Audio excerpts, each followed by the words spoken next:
Hello and welcome to another timely and informative webinar event in our TechWise series, all designed to help you make IT decisions with confidence. Today's event features our expert partner, Bob Gilbert, who is Chief Evangelist and VP of Product Marketing at Netskope.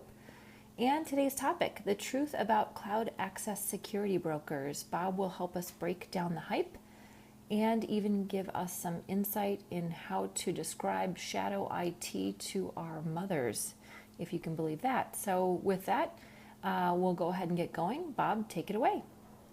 Users are going directly to the cloud to basically be able to consume the services and the applications and collaborate and get business done. And oftentimes they're going directly to cloud, not only while they're on premises, but also while they're mobile or remote. So what happened to be a protected entity that resided beyond, within their perimeter is now outside of their perimeter. So there has to be a whole new way of thinking when it comes to how do you address the security needs for this changing landscape. Now, what's interesting is if you think about, along with this shift that's taking place of users going directly to the cloud and consuming applications, the numbers are really unbelievable. And there's more than 20,000 cloud services out there in use by enterprises. And if you look on average, there's more than 1,000 cloud services in a given enterprise. And if you actually peel back the layer of what is all of that cloud usage, that's kind of unbelievable.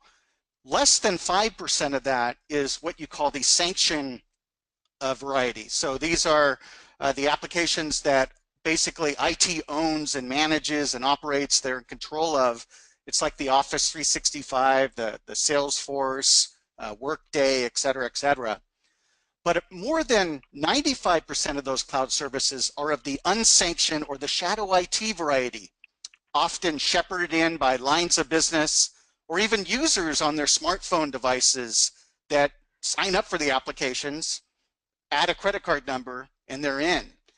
And what we've seen over the past several years is that while shadow IT started out as a negative thing, I mean, look at the name, shadow IT, right? It's actually turned out to be a big boon to the business, and it makes users more productive. And so what happens is you still have to get visibility control over it and safely enable it instead of taking this hardline approach to just dealing with it by blocking it at your firewall. Now, the other risk associated with all of this cloud usage is not just the applications themselves and the cloud services themselves, but it's also the fact that more than a third of your business data has now made its way from what used to be relegated to on-premises on your systems that you protect and you back up and you have all your systems in place, but now it's making its way to the cloud. And you could think about that for a moment. That's someone else's data center.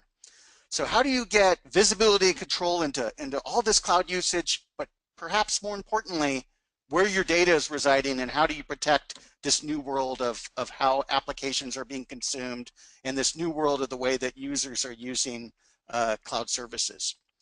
So when you think of the risk associated with all of that cloud usage and the fact that your data is now making its way to the cloud, the big elephant in the room is the data breach phenomenon, which we've heard for the last several years. It seems like on a daily basis we hear in the news about the most recent data breach. And it turns out that from a cloud standpoint, the cloud presents a perfect opportunity for various strains of malware like ransomware to spread and hide and make its way to unsuspecting victims. And it presents a big entry point for breaches to occur. From a business standpoint, there's the risk concerning, depending on your vertical, whether it's healthcare, maybe financial services, maybe it's retail, there's the fines and penalties that go along with being compliant, whether it's PCI compliance with retail, protected health information tied to HIPAA compliance for healthcare, or things like FINRA compliance tied to financial services. the cloud presents big challenges with regards to dealing with this new world of compliance and the cloud.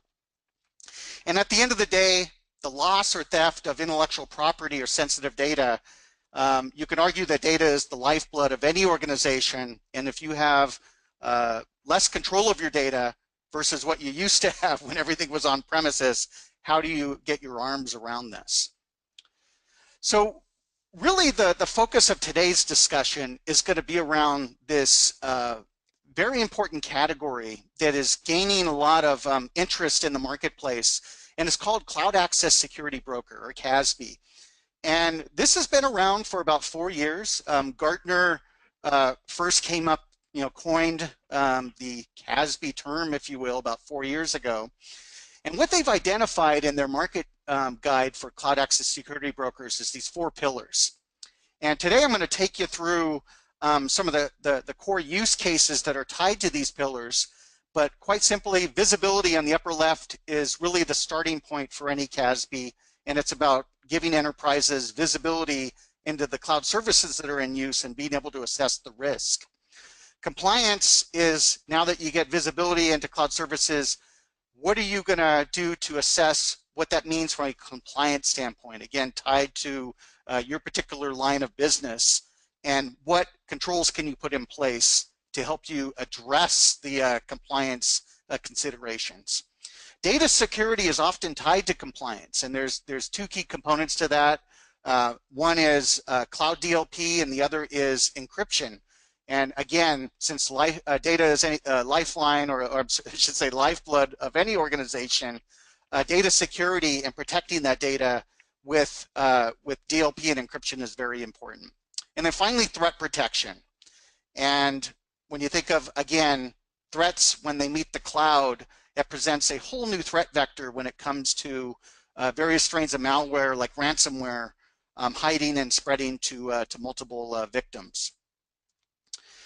Now, what's interesting about CASB, it has been around for about 4 years, and it's, Gartner is very bullish on this category. As much as if you look at other security segments, it's #1. So it's high on their list. It's also from a growth standpoint. When Gartner first did their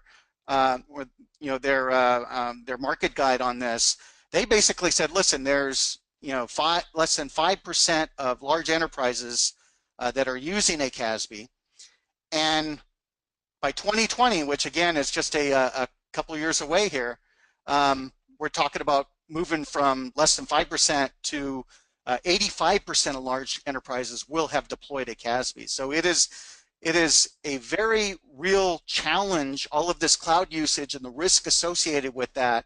And CASB is a fundamental solution and a platform that could help organizations safely on their journey to the cloud. So without digging in too deep in the short amount of time that we have today, I do want to articulate for you, the question I always get on these is, okay, that sounds great, but how does a CASB actually work? And you could think of a CASB as fundamentally a control point that sits in between your users and the cloud services for which they're accessing. And it obviously gets more comprehensive than this slide, but there's 2 primary deployment modes. The first is a proxy mode, and this is an inline deployment, and there's typically several options that are tied to this, but this provides real-time visibility control of all cloud services in use. It'll also provide real-time services such as granular policies, DLP, and threat protection. Now, the next deployment option is what we call the API deployment option. And compared to an inline real-time deployment option, this is an out-of-band deployment option that is tied to sanctioned cloud services. So this leverages the published API that sanctioned cloud services like OneDrive and SharePoint and Salesforce and dozens of others expose, enabling CASBs to provide near real-time visibility and control for those sanctioned cloud services. And what we typically see at my company, Netscope, across our our customer base is many of our customers use a combination of these deployment options to extract and more comprehensively cover a wider range of use cases. And I'll talk about use cases in just a moment here. So now that you get access, whether it's an API deployment or an inline proxy deployment or perhaps both, it's what can you now do? What can you do to help these organizations safely maneuver and make their way to the cloud? And this is where a CASB like Netskope, for example, is not only a control point, but they provide a variety of services that can address the user's need when it comes to securing the cloud infrastructure. And we're going to talk about some of these aligned to use cases, but things like, ranging from discovery to DLP to threat protection to encryption become very, very important use cases when it comes to those pillars that we talked about with Gartner, whether it's visibility, compliance, data security, threat protection. So what I want to do is I want to really put this in motion and talk about some real-world use cases that are representative of 6 of the highest impact that we see at Netskope across our customer base. And typically what I do when we have a lot longer webinar sessions is we go through and I'll actually do a live demonstration of each of these. But given the amount of time, I'm going to walk you through these, but we'd be happy afterwards to follow up with you and be happy to put together a live demo for you as well. But let's start off with the first one. So use case 1 is not only use case 1, it's often the starting point for any enterprise or organization that's looking to deploy a CASB. And this is where a CASB can help you understand what you don't know about cloud service usage in your environment. So typically a CASB is deployed. There's a number of deployment options even for this first use case, but a primary deployment option is we'll get logs from your perimeter device, your firewall. The CASB will parse the logs and will tell you about cloud usage that's taking place in your environment, and more importantly, be able to help you assess the risk associated with that cloud usage. So this is kind of the fundamental starting point for any CASB. This cuts to the shadow IT phenomenon, right? Understanding the usage and assessing risk. And this has been a use case that's been around since really CASB was first identified by Gartner. But what we found is that use cases are now, what's the next step? After you've discovered cloud services in use, you've assessed risk, what are you going to do about it? How are you going to make your organization more safe and secure as they move to the cloud? This is where the additional use cases make sense. And for this next use case, this is kind of a turn the use case up on its head, which is, what about instead of the old way of doing things, which is, early CASBs would help you discover shadow IT and basically present you with an option that says, do you want to allow or do you want to block those services? It was a coarse-grained decision. But now what you need is a more nuanced approach to whether it's safely enabling sanctioned cloud services and controlling unsanctioned, or putting more of a wrapper and secure blanket around the unsanctioned usage as well. So to take us through a real-world use case that is very recent, I'd like to introduce Locke Langdon, Solutions Architect at cStor, to talk about a specific use case. Locke? Hello, thank you. Yeah, so the use case was actually while I was working at Stanford University. We had adopted a global box.com cloud drive solution, and working with our organization to deploy that, we quickly ran into issues around patient information, PHI, so there was a second secured cloud environment spun up. So they started to kind of multiply and created multiple different environments, and all because of the patient requirement. as we were deploying this also, we ran into compliance issues where people were already leveraging other cloud solutions. So there were restrictions put on that. There were policies implemented. It was a very complicated political kind of paper policy, but not really a lot of enforcement was available other than straight out blocking. And as soon as you find a surgeon that has his patient surgical plan on his Google Drive that he can't get access to in the middle of his surgery, you find out really quickly that people get cranky when you block access to things explicitly. So we really ran into a lot of these strange problems that you don't really think through when you try to implement a corporate policy like this.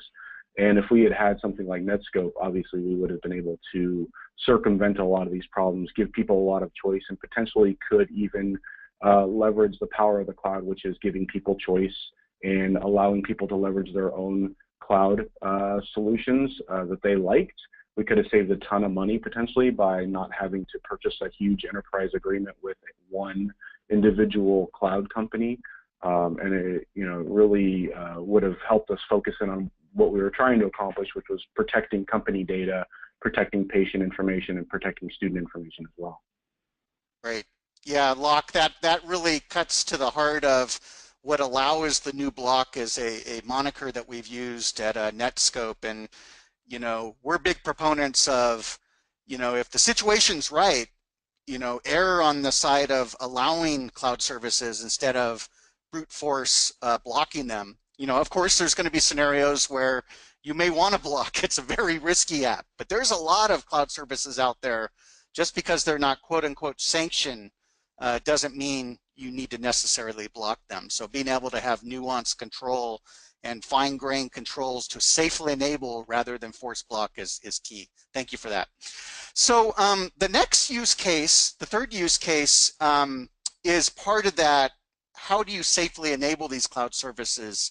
And one such area that's very, very important is in the area of cloud DLP. So when you think of the cloud, there's two primary scenarios. There's the sanctioned cloud services, where you want to leverage an API deployment that we talked about earlier to scan that OneDrive or SharePoint or Salesforce or other apps for sensitive data to find out basically where your data are, if you will, and get your arms around visibility of where that data is, and then put controls in place to, based on that sensitive level, whether you want to encrypt it, whether you want to restrict sharing, et cetera, et cetera. And a cloud DLP solution by a CASB like Netscope is going to help you not only look for sensitive data in sanctioned cloud services, but also look for sensitive data that's leaking in other areas, like going to unsanctioned cloud services, or maybe part of a message post in Slack, or a social media post on Twitter. Cover basically all cloud usage and put controls in place that enable you from a cloud-first, cloud-centric standpoint to prevent sensitive data loss in the cloud. Now, the next use case is an extension of that, and this is a very scary scenario. In the world of security, we all know the term data exfiltration, and in the world of cloud, it has this interesting connotation, which you have a user with their corporate credentials logging into their sanctioned cloud service. Let's say it's like Box, and they download sensitive content from Box, which might be okay. That's why you've invested in Box and you've sanctioned Box, because it can hold your sensitive content. But what happens next is that user, now that they've downloaded that sensitive content from Box, they turn around and they upload that sensitive content to their personal cloud service like Dropbox, using their personal credentials. And what happens is there's technology that's out there, including first generation CASBs. All they can do is they can see the activities taking place in the sanctioned cloud service, but once it leaves the realm of the sanction and goes out into shadow IT, they're effectively blind to that activity. So that presents a very big risk vector. a CASB vendor like Netscope can actually see activities and sensitive data movement across sanctioned and unsanctioned, and be able to report that as a data exfiltration anomaly, and then you could put a granular policy to prevent that from happening. So this is a very, very important use case that's tied to the data security use case as well.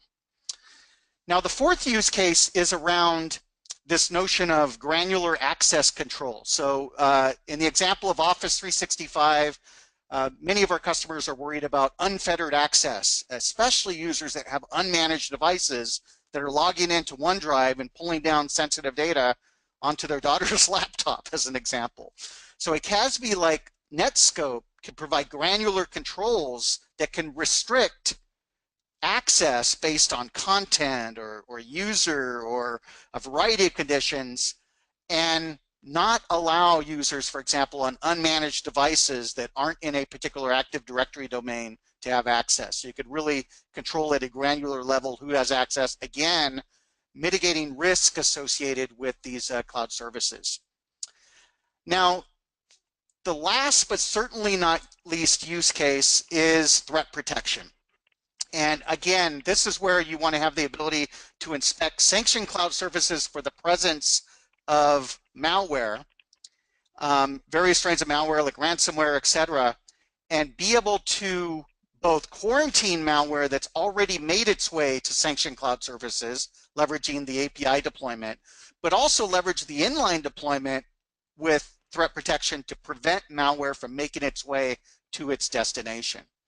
So I know those are the 6 key use cases that cut across Netscope's customers that we see that are very commonplace, and these seem to align to the Gartner pillars that we talked about earlier. So my summary before we get to the housekeeping and questions at the end is we see cloud security as definite top of mind for enterprises of all sizes, including some of the largest enterprises in the world. When you think of the use cases I just went through and aligning those to the Gartner pillars, and my company Netscope happens to be a leader in this very, very fast growing market. So with that, I'm going to hand it back over to Walt to take us through the Q&A. This is Kim, and I'll take it back over. I am going to help with the Q&A. Bob, thank you so much for a great presentation. Yep, and hopefully everyone can see my Q&A title slide. We do have a few questions coming in, so thanks again, Bob, for a great session. Let's get on with questions since we're right at the 10:30 mark or close to it. First question, how can identity and access management products be interfaced to the CASB like Netscope? Yeah, that's a very, very good question. And as part of our technology program, we see identity and access management vendors like Ping, Okta, Centrify, Microsoft, etc., as being very, very important. We actually integrate very tightly with those vendors for a variety of use cases. One example is the unmanaged device use case that we talked about earlier, where when users, how do you get access to an unmanaged device without installing something on that unmanaged device footprint? Because you can't do that, it's unmanaged device. So we leverage, for example, when the user tries to log in to Office 365, and whether they're using Microsoft or one of the others, what we do is we integrate with that process, and we actually interject ourselves in there, and we steer traffic to Netscope for analysis. So that leverages that reverse proxy deployment integration with the identity and access management vendors to address that use case. And then we also have 7 or 8 very big use cases that are tied to that. But great question. Excellent, thank you. We'll sneak a couple more in, Bob. How is this different than my existing firewall or secure web gateway? That's a very, very good question. And, we get that a lot. We got a lot more a couple of years ago than we do today. But when you think of a firewall, Firewalls have obviously been around for a long time, even next-gen firewalls. What they're going to do is they're going to help you, some of them do a better job at discovering cloud services. But once they discover cloud services, what they do is on the shadow IT side, they don't do a very good job of giving you granular controls.